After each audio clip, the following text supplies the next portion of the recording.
Nous sommes le 5 février 2021 à 8300 mètres d'altitude.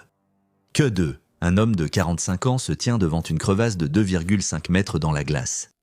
De l'autre côté se trouve le couloir le plus mortel de la montagne la plus dangereuse de la Terre. Il a une bouteille d'oxygène, une radio et un fils de 21 ans respirant à peine, debout juste à côté de lui. Tous les autres alpinistes ayant atteint la brèche ce soir l'ont regardé puis ont fait demi-tour. Chacun d'entre eux, un vétéran du secours en montagne, est allé le plus loin. Il s'est arrêté exactement à cet endroit, s'est retourné et a passé le reste de sa descente à avertir chaque équipe qu'il croisait. Ils ont tous fait demi-tour. Maintenant, toutes les lampes frontales sur cette montagne descendent, sauf 4. Il donne à son fils l'oxygène, lui donne la radio et lui dit de descendre en sécurité. Son fils regarde son père disparaître dans l'obscurité menaçante. Puis il se retourne et commence à descendre lentement, seul. Les alpinistes qui le croisent en redescendant savent déjà ce que son fils n'ose pas encore dire à voix haute. Ces alpinistes du K2 sont déjà morts et tous ceux qui sont encore sur cette montagne le savent. Bienvenue dans l'extrême. Muhammad Ali Sadpara n'était pas un homme qui s'était retrouvé par hasard dans l'alpinisme. Il avait commencé dans ces montagnes à l'adolescence, portant 27 kilos sur son dos avec des tongs aux pieds, gagnant $12 par jour comme porteur. Il avait maintenant 45 ans et son expérience avait été forgée par l'épreuve. Littéralement, il avait déjà gravi le plus haut champ de bataille du monde sous le feu de l'artillerie, livrant des provisions au poste de l'armée pakistanaise sur le glacier du Siachen pendant que des obus tombaient autour de lui. Au cours de sa carrière d'alpiniste extraordinaire, Muhammad a accompli des choses dont les autres grimpeurs pakistanais ne pouvaient que rêver. Il a atteint le sommet de 8 des 14 plus hautes montagnes du monde. Il a fait partie de la première expédition à réussir l'ascension hivernale du Nanga Parbat, atteignant son sommet en février 2016 aux côtés de 2 autres alpinistes. Mais son rêve a toujours été de gravir la montagne de son pays. Il a dit à son fils Sajid, « Dieu a offert un magnifique cadeau au Pakistan, c'est pourquoi nous, les Pakistanais, devrions être les premiers à gravir ce sommet sans oxygène. » Cela semble être un objectif noble. En fait, c'était presque mortel. Pense à retenir ta respiration sous l'eau, cette brûlure insupportable dans ta poitrine après 15 secondes. Maintenant, imagine cette sensation pendant 16 heures sur une paroi glacée inclinée à 70 degrés avec des vents de force ouragan à 8000 mètres d'altitude. Un alpiniste sur 5 qui tente le K2 sans oxygène d'appoint meurt, et ça, c'est en été. Sans oxygène, en hiver, les experts étaient des formels. Le corps humain ne peut tout simplement pas survivre assez longtemps pour redescendre. Mohamed savait tout cela. Il devait forcément savoir que ce qu'il proposait, c'était vraiment tenter le diable.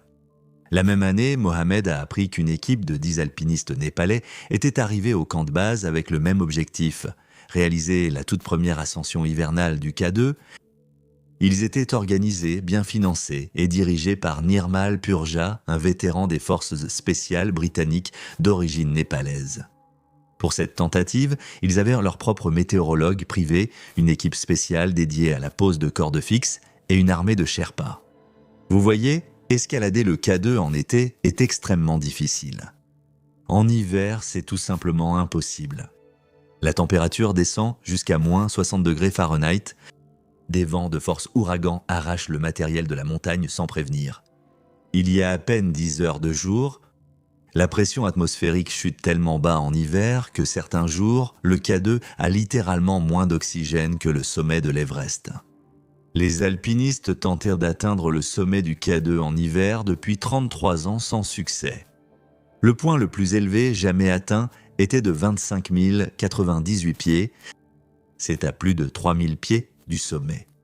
Ils prévoyaient de battre ce record, mais ils n'étaient pas les seuls à avoir les yeux rivés sur K2 cet hiver-là. Et à 16h43, le 16 janvier 2021, le rêve de Muhammad s'est effondré. 10 alpinistes népalais se tenaient au sommet du K2, marquant la première ascension hivernale de l'histoire du K2. Ils ont chanté l'hymne national népalais au sommet du monde et ont brandi le drapeau national. C'était vraiment un exploit historique. À l'exception de Nirmal, chacun d'entre eux a utilisé de l'oxygène d'appoint.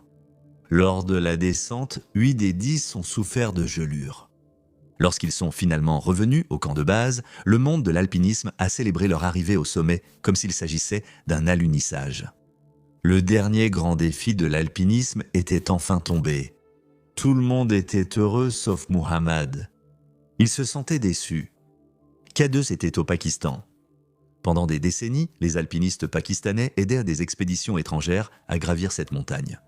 Ils avaient transporté du matériel, posé des cordes fixes et vu des étrangers après d'autres s'approprier la gloire pendant qu'eux touchaient leur salaire de porteur et rentraient de chez eux.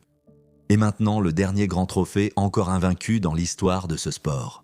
Sur le sol pakistanais, en territoire pakistanais, une montagne sur laquelle des Pakistanais avaient versé leur sang pendant des générations. Venait tout juste d'être conquise par une équipe arrivée en avion depuis le Népal. Et c'était encore plus personnel pour Muhammad. Le K2 était son obsession de toujours. Son village porte le même nom que le glacier qui alimente la montagne. Il y est allé pour la première fois en 2004 comme porteur, transportant l'équipement d'autres vers leur camp.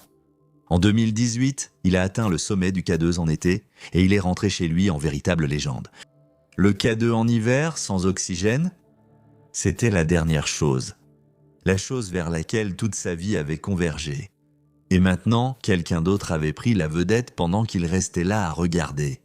Et parce que Nirmal Purja venait de le faire sans oxygène, il était déterminé qu'au moins un Pakistanais ferait exactement la même chose et la gravirait sans oxygène. Ce que Muhammad n'avait probablement pas pris en compte, c'était à quel point l'ascension de Nirmal avait en réalité été chanceuse. La fenêtre météo permettant à l'équipe népalaise d'atteindre le sommet a été qualifiée par les météorologues d'opportunité rare, unique en une génération. Le vent au sommet du K2 ce jour-là était inférieur à 10 miles par heure. C'est exceptionnellement calme, même en été. Ils ont profité du seul jour où la montagne a oublié d'être elle-même. Et même là, Nirmal lui-même a admis que ce qu'il a fait était un risque calculé qui aurait pu très mal tourner. Même lors de la journée parfaite, avec tous les avantages autour de lui, ses chances étaient de 50-50. Muhammad demandait en gros à la foudre de frapper 2 fois. Et il n'avait pas les mêmes ressources que Nirmal. Muhammad n'était pas particulièrement riche. Les sponsors qui venaient facilement à ses partenaires d'escalade européens ne se sont jamais matérialisés pour lui. Sauf qu'un jour, un alpiniste islandais a accepté de financer une expédition hivernale au K2 et avait besoin de lui. Alors, bien sûr, il n'a pas hésité une seule seconde.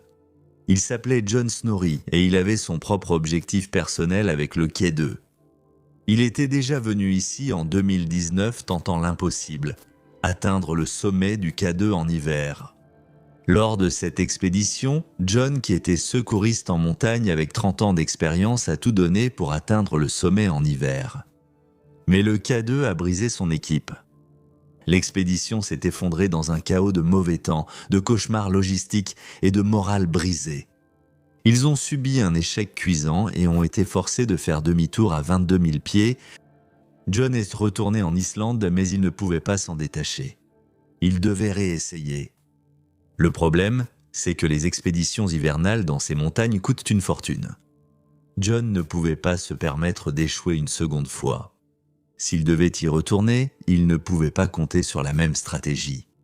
Il avait besoin d'un partenaire qui ne se contentait pas de savoir grimper, mais de quelqu'un qui pouvait affronter les colères meurtrières du K2, en hiver mieux que quiconque. Quelqu'un dont la volonté seule pouvait mener une expédition au sommet. Quelqu'un qui avait aussi un compte personnel à régler avec le K2, et c'est là que Muhammad est intervenu. Il est parti pour le camp de base du K2 avec son fils Sajid et son client John. 3 hommes, 2 pays, une montagne et le rêve de marquer l'histoire. Le 25 janvier 2021, 9 jours après le sommet népalais, lui, Sajid et John ont fait leur première tentative. Le plan était de grimper du camp de base jusqu'au camp 3 d'une seule traite, puis de partir directement vers le sommet à partir de là. Et voici pourquoi cela était dangereux. On ne gravit pas le K2 simplement en marchant. L'itinéraire est divisé en une série de camps, chacun étant plus haut et plus exposé que le précédent. Le camp de base se trouve à environ 5200 mètres d'altitude. Au-dessus, il y a le camp 1 à environ 6100 mètres, puis le camp 2 à 6700 mètres, puis le camp 3 à 7300 mètres. Au-dessus du camp 3 se trouve le camp 4 à environ 7800 mètres d'altitude.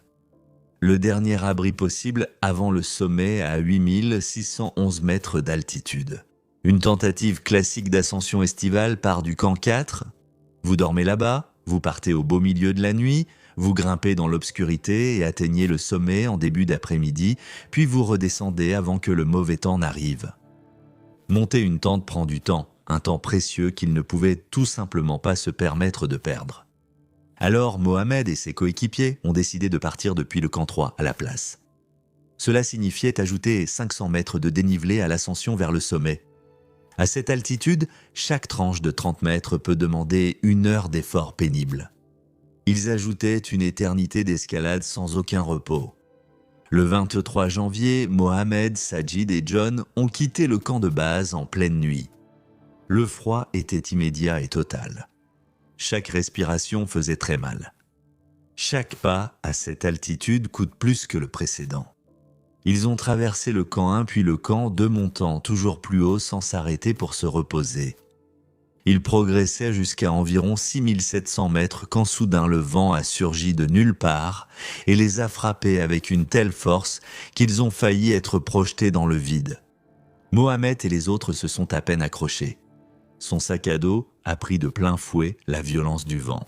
Les sangles ont tenu un instant, puis le vent l'a tout simplement arraché de son dos et l'a envoyé tournoyer dans le vide en contrebas.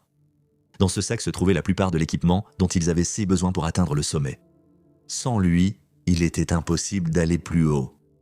Alors, ils sont retournés au camp de base, mais la saison touchait à sa fin. Février approchait et avec lui leur dernière chance.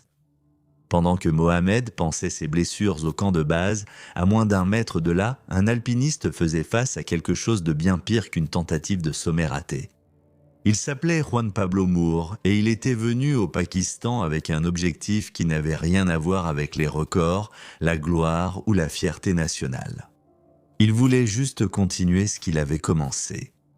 Juan est né à Santiago, au Chili, en 1987. Il a étudié l'architecture à l'université Diego Portales, a obtenu son diplôme, a construit une carrière et a fondé une famille. Il avait une vie qui, vue de l'extérieur, semblait tout à fait ordinaire.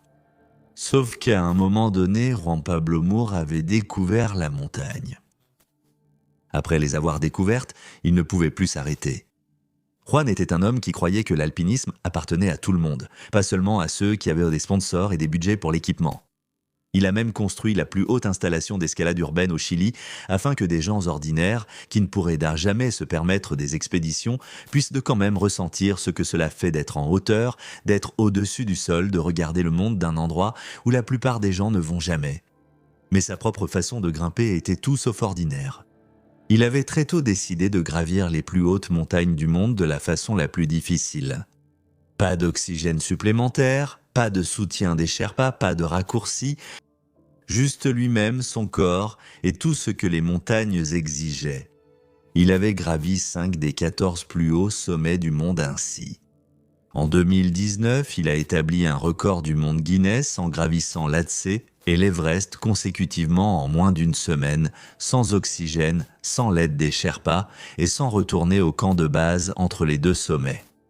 Il avait 33 ans lorsqu'il est arrivé au K2. Il avait déjà réalisé ce que des alpinistes 2 fois plus âgés que lui n'avaient jamais réussi. Mais il n'est pas venu au Pakistan seul.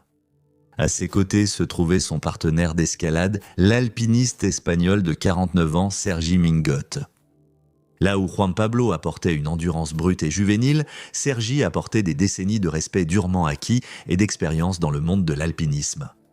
Ensemble, ils formaient une équipe incroyablement redoutable, pleinement préparée à affronter l'impossible.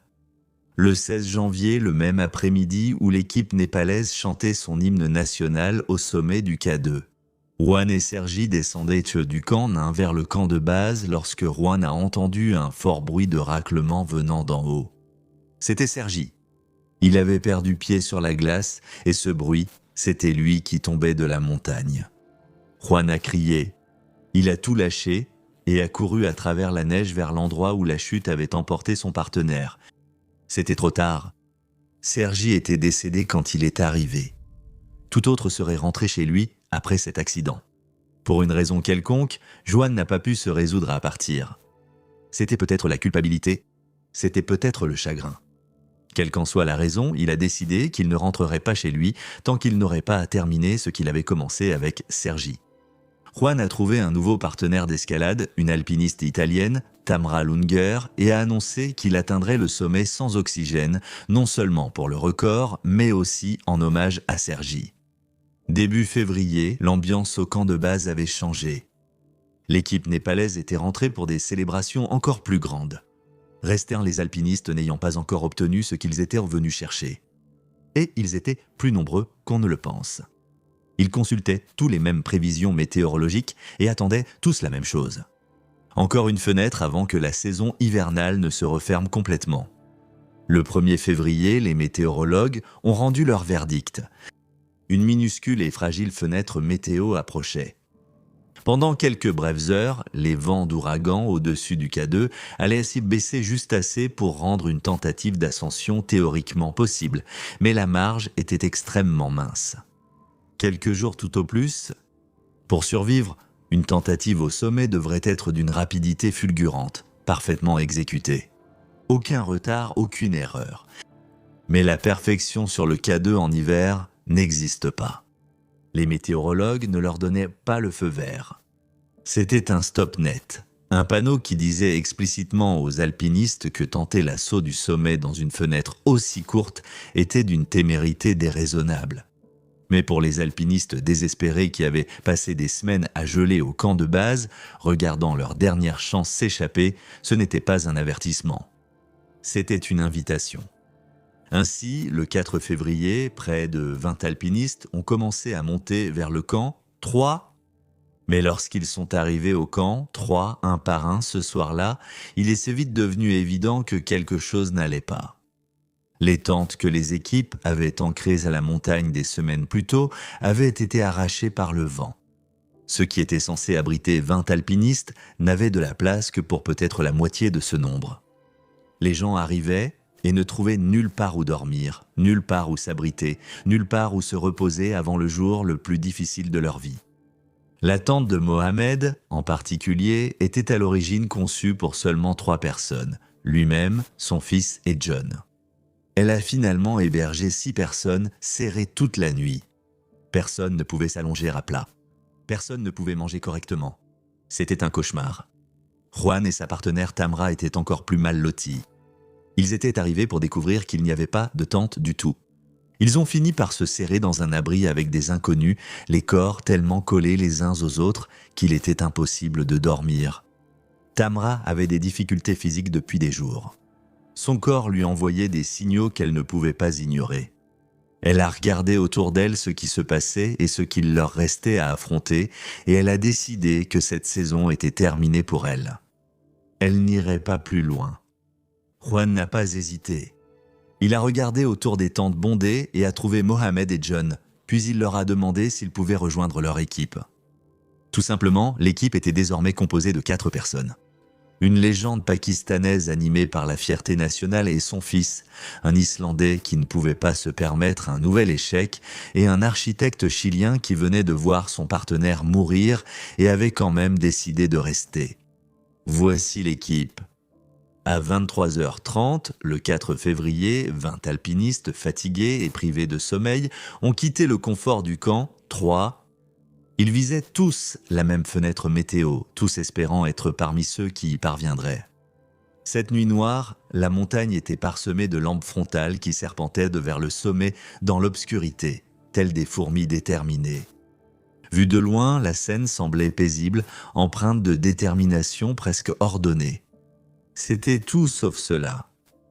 La température continuait de baisser chaque heure cette nuit-là. Le froid, encore supportable au camp 3, s'intensifiait à mesure qu'il montait. Plus inquiétant, l'équipement qui fonctionnait parfaitement au camp de base montrait des signes de faiblesse à ces températures. les détendeurs d'oxygène fonctionnaient mal. Les crampons n'accrochaient pas comme ils le devaient. Cela s'annonçait comme une catastrophe hivernale. Au milieu de tout ce chaos, Juan et John grimpaient régulièrement vers le sommet. Ils avaient quitté l'abri plus tôt que Mohamed et son fils parce qu'ils avaient besoin de partir avec de l'avance. John, en particulier, est parti à 23h30. À minuit, Sajid a suivi. Il grimpait sans oxygène supplémentaire, bien qu'il ait emporté une bouteille d'urgence et une de rechange pour Snorri. Il tentait en hiver ce que presque personne n'avait réussi en été. Enfin, à 2h du matin, Mohamed est parti en dernier. Il était le grimpeur le plus rapide de l'équipe. Ils se sont retrouvés quelque part en chemin et ont commencé à grimper ensemble, tous poursuivant le rêve d'une vie. Mais même en progressant, ils ont remarqué quelque chose d'étrange. Les lampes frontales qui montèrent devant eux redescendaient une à une. Équipe après équipe les a dépassés sur la route, descendant en silence. Mohamed était perplexe. Mais qu'est-ce qui se passait donc ? Tout cela n'avait aucun sens jusqu'à ce qu'il rencontre Thomas Rotar, médecin d'expédition de l'équipe et alpiniste slovène qui descendait de plus haut sur la montagne. Thomas était allé plus loin que quiconque cette nuit-là et, à 7800 mètres quelque part sur la face sombre du K2, après le camp 3, il avait trouvé une grande et large crevasse noire dans la glace, coupant directement la seule voie praticable pour monter la montagne. On appelle ça une crevasse, et celle-ci faisait 2,50 m de large sans aucun moyen de la contourner, aucune corde pour la traverser et une chute de l'autre côté dont personne ne se relèverait. Dans l'obscurité en altitude, avec les jambes épuisées et un sac plein, il s'était tenu au bord et avait pris la décision parfaitement raisonnable de faire demi-tour. Il avait raconté à chaque équipe qu'il croisait ce qu'il avait vu et toutes avaient fait demi-tour sans hésiter une seconde. Voilà pourquoi les lampes frontales descendaient. Chaque alpiniste expérimenté sur le quai 2 cette nuit-là avait entendu le même avertissement, regardé la même crevasse et pris la même décision. Ils auraient dû faire demi-tour ici. Tous les autres alpinistes avaient de regarder la réalité et les chiffres et choisi de vivre. Grimper dans ces conditions au-delà de ce point, sans camp, c'était franchir le point de non-retour absolu. Mais au moment où Thomas eut fini de parler, les 4 alpinistes se regardèrent et prirent consciemment la décision de continuer à grimper. Alors qu'ils disparaissaient dans l'obscurité au-dessus, tous ceux qui descendaient de la montagne savaient. Ces alpinistes du K2 étaient déjà morts. Ce n'était qu'une question de temps. À environ 25 600 pieds, ils ont atteint la crevasse. Et c'était exactement comme Thomas l'avait décrit, un trou noir de 2,50 m de large en travers de la route. Ils se sont arrêtés un instant au bord, le vent commençait à se lever. Le sommet restait à des milliers de pieds au-dessus d'eux. S'ils voulaient réussir, ils devaient le sauter. Mohamed est passé en premier. Il a planté ses crampons, a mesuré l'écart du regard, a reculé de quelques pas, a couru à toute vitesse et a sauté. Sajid est passé ensuite. Il s'est élancé dans l'obscurité au-dessus du vide, et un pied a accroché l'autre côté, le crampon mordant dans la glace au tout dernier moment. Mais il y est arrivé. John a sauté, Juan a sauté. Une fois tous les 4 passés, ils poursuivirent leur route. À 10h du matin, le 5 février 2021, à 10h du matin, les 4 alpinistes étaient enfin dans la zone de la mort du K2 à 8200 mètres d'altitude. Le goulot d'étranglement. C'est un couloir étroit de glace vive qui monte avec une immense paroi de glace suspendue au-dessus. 13 des 14 dernières morts sur le K2 avant 2021 sont survenus exactement ici. C'était littéralement la section la plus dangereuse de leur ascension et c'est là que le corps de Sajid l'a trahi. C'est arrivé en un éclair. Un instant plus tôt, Sajid et les autres grimpèrent régulièrement. La seconde suivante, ils se tenaient la tête et hurlaient terriblement. Ils ne pouvaient pas respirer. Ils ne pouvaient pas réfléchir. Ils souffraient d'une douleur intense et profonde.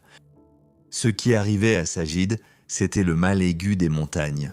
Le cerveau, privé d'oxygène, commence à gonfler légèrement à l'intérieur du crâne et la pression intracrânienne augmente. La douleur est immédiate et totale. Si elle n'est pas traitée, à cette altitude, ça passe de 0 à 100. D'abord, le mal de tête écrasant, puis la confusion, la perte de conscience et la mort. Rappelez-vous, Sajid grimpait sans oxygène d'appoint. Il risquait tout particulièrement d'être victime du mal des montagnes. Mohammad savait exactement ce qu'il regardait. Il l'avait déjà vu chez suffisamment d'alpinistes. Mais cette fois, c'était son fils. Il a dit immédiatement à Sajid d'utiliser la bouteille d'oxygène de secours. C'était le seul système qu'ils avaient en pris pour ce moment. Sajid a fouillé dans son sac, a sorti le détendeur et l'a fixé à la valve. Mais le détendeur n'allait pas sur la bouteille. L'oxygène s'est échappé dans l'air raréfié et a disparu en quelques secondes. Comme ça, la dernière ligne de défense qu'ils avaient intégrée à leur plan venait tout simplement d'échouer complètement. À 8200 mètres sur la section la plus dangereuse de la montagne, la plus dangereuse de la terre en hiver. Personne ne bougea pendant un long moment. Mohammad regarda le détendeur inutile dans les mains de Sajid. Il leva les yeux vers le goulet d'étranglement au-dessus d'eux et le sommet quelque part au-delà. Et puis il fit la chose qui allait sauver la vie de son fils et mettre fin à la sienne. Il fouilla dans son sac, sortit la seule radio que l'équipe transportait et la plaça dans les mains de Sajid. Il lui dit de redescendre au camp 3 et d'attendre. C'était tout. Pas d'adieu prolongé, ni de discours dramatique, juste un père faisant le seul calcul possible. Son fils mourrait s'il les suivait. Muhammad Sadpara n'avait pas passé 2 décennies sur ces montagnes pour voir son fils mourir sur l'une d'elles. Sajid a commencé à descendre. Vers midi, il s'est retourné une dernière fois depuis en dessous du goulet. Son père, John Snorri et Pablo Moore montaient déjà dans le goulet, leur silhouette devenant de plus en plus petite contre la paroi de glace au-dessus. 3 hommes avancent dans le lieu le plus dangereux de la Terre. Pas de radio, aucun moyen d'appeler à l'aide, aucun camp au-dessus d'eux pour se replier. Juste la montagne et ce qu'il leur restait de force. C'était la dernière fois que quelqu'un les voyait vivants. Après que Sajid ait disparu sous le goulot d'étranglement, 3 hommes ont continué à grimper. Le soleil brillait encore, le ciel était encore dégagé.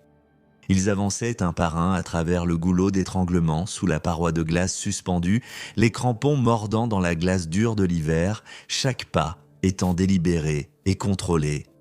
Toujours plus haut vers leur objectif final. Petite précision, chaque mois je réalise une vidéo exclusivement pour Patreon. Vous ne la verrez pas ailleurs. Si ça vous intéresse, les liens sont en description.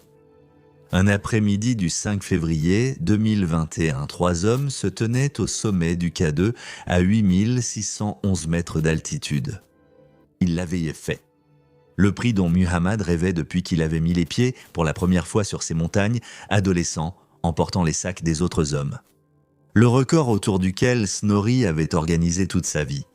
Le sommet pour lequel Juan Pablo Moore était resté sur cette montagne, même après avoir vu son partenaire mourir sur ses pentes. C'était enfin terminé.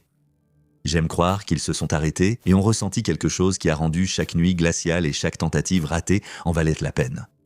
Pendant un instant, au sommet du monde, dans le froid, le vent et l'air hivernal raréfiés, ils avaient accompli l'impossible.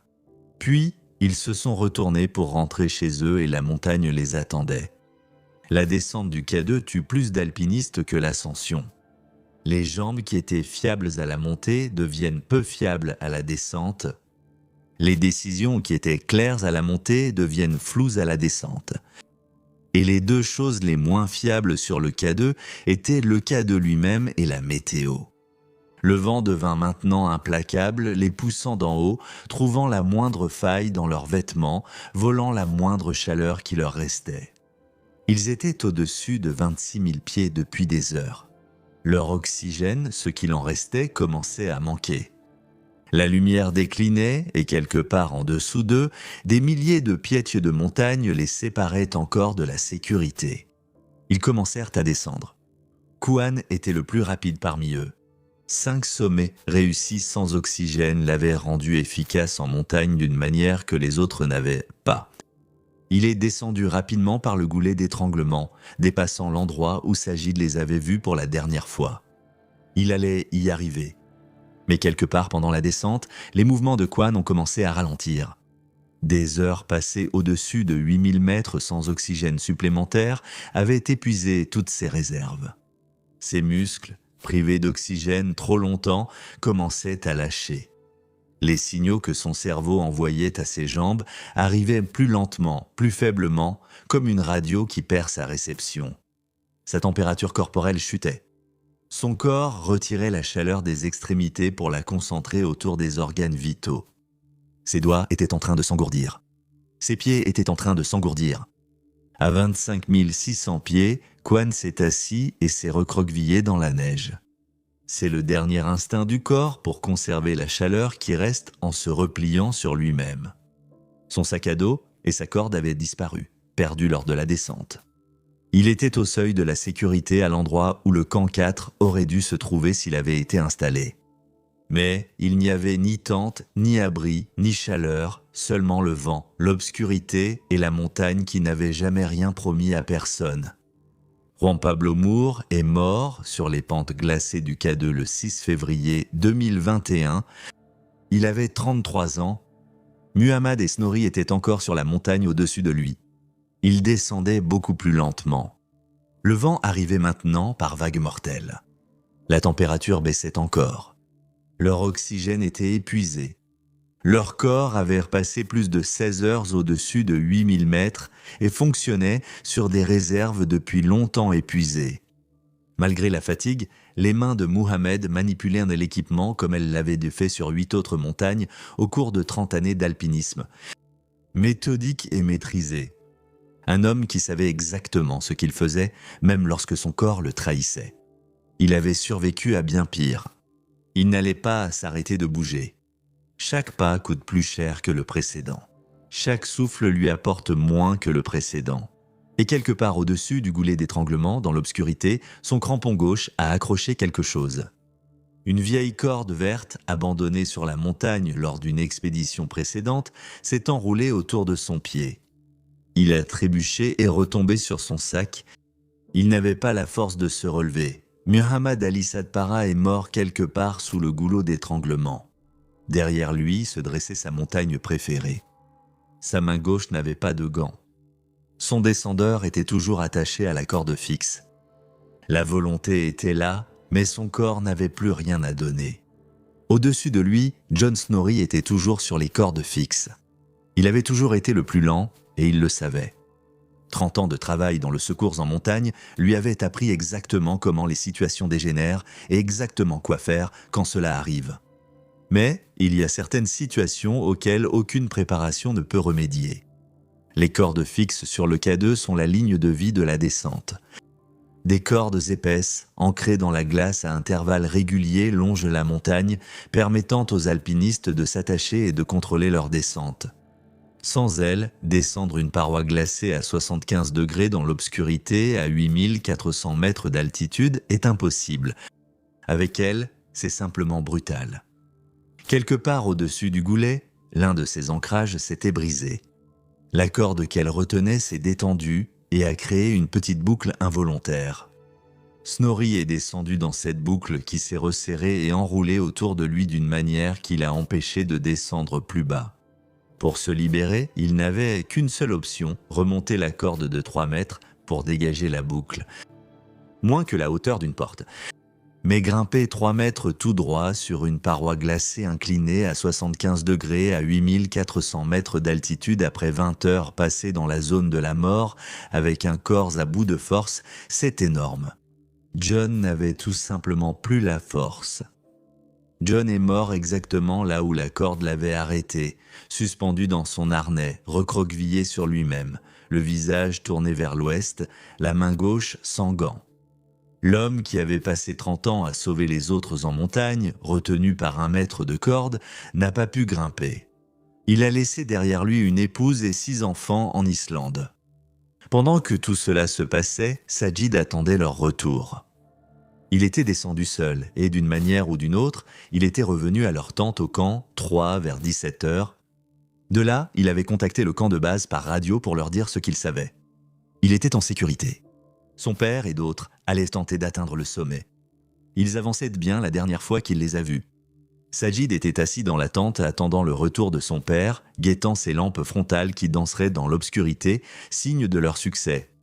Vers 23 heures, il a ouvert la fermeture éclair de la tente, est sorti dans l'obscurité et a levé la tête, regardant la face noire du K2 au-dessus de lui. Il cherchait des lampes frontales, le moindre point de lumière, le moindre signe indiquant que 3 hommes bougeaient encore quelque part dans l'obscurité au-dessus de 7925 mètres. Il n'y avait rien. 1 heure plus tard, il a répété la même chose, heure après heure jusqu'à l'aube. Chaque fois, la montagne lui donnait la même réponse. Rien. Au matin, Sajid était sérieusement inquiet. Au camp de base, les alpinistes qui avaient écouté le silence pendant des heures étaient arrivés à leur propre conclusion. Ils ont contacté Sajid par radio et lui ont dit ce qu'ils savaient déjà, mais qu'ils ne pouvaient pas dire à voix haute. Ils étaient assez morts et il devait lui aussi redescendre. S'il restait plus longtemps au camp 3, la montagne allait l'emporter lui aussi. Sajid ne voulait pas partir. Son père lui avait dit d'attendre au camp 3, alors il devait attendre. Mais le camp de base insistait. Il ne pouvait pas les aider depuis là-haut. Plus maintenant. Sajid a finalement accepté qu'il n'avait pas le choix. Il a emballé le peu qu'il avait et est retourné au camp de base. Le 6 février, les opérations de recherche et de sauvetage ont officiellement débuté pour les alpinistes disparus. 2 hélicoptères de l'armée pakistanaise ont décollé le lendemain matin et sont montés aussi haut qu'ils le pouvaient. Ils ont atteint 7000 mètres avant que les conditions ne les obligent à faire demi-tour. Ils n'ont rien trouvé. 2 autres vols le lendemain ont atteint 7800 mètres. L'armée de l'air pakistanaise a même envoyé un F-16 pour photographier le sommet de la montagne lorsque les hélicoptères ne pouvaient en plus s'approcher. Des images satellitaires ont été analysées. La technologie radar a été déployée. Le ministre des Affaires étrangères d'Islande a personnellement appelé le ministre des Affaires étrangères du Pakistan. C'était la plus grande opération de recherche de l'histoire de l'alpinisme et ils n'ont pourtant rien trouvé. Le 18 février 2021, les 3 alpinistes ont été officiellement déclarés morts lors d'une conférence de presse à Skardu. Le ministre du Tourisme du Gilgit-Baltistan s'est placé derrière un pupitre et a prononcé les mots que tout le monde savait depuis la nuit où Sajid avait laissé la lumière de la tente allumée. Un être humain ne peut pas survivre aussi longtemps sur le K2. Ils étaient déjà incontestablement morts depuis qu'ils avaient décidé de sauter par-dessus cette crevasse. Thomas le savait et tout le monde le savait aussi. Le 26 juillet 2021, une équipe de Sherpas chargée de fixer les cordes a retrouvé les 3 corps au-dessus du camp 4. Sajid est retourné au K2 cet été-là. Il a retrouvé son père et il l'a enterré dans la neige à 7800 mètres d'altitude. La montagne que Muhammad Sadpara aimait plus que tout au monde est devenue son dernier lieu de repos. Son fils a accompli cette dernière chose pour lui. Puis, il est redescendu seul. Mohamed a tout bien fait. Il a envoyé son fils en bas. Il a donné l'oxygène. Il a passé 30 ans à apprendre exactement ce que son corps pouvait faire en montagne. Il n'était pas imprudent. Il n'était pas négligent. Il connaissait le prix à payer. Et il n'est pas rentré à la maison. Mais que se passe-t-il quand la montagne n'est même pas le problème? Quand tu n'es pas à 8200 mètres en hiver, mais à 25 mètres du sol par un après-midi chaud en Californie, sur une voie si facile que tu l'as grimpée 100 fois sans réfléchir. C'est là que se trouvait John Baccar, le plus grand grimpeur en solo intégral de tous les temps, sur une voie d'échauffement. Voici ce qui s'est passé pendant ces dernières minutes.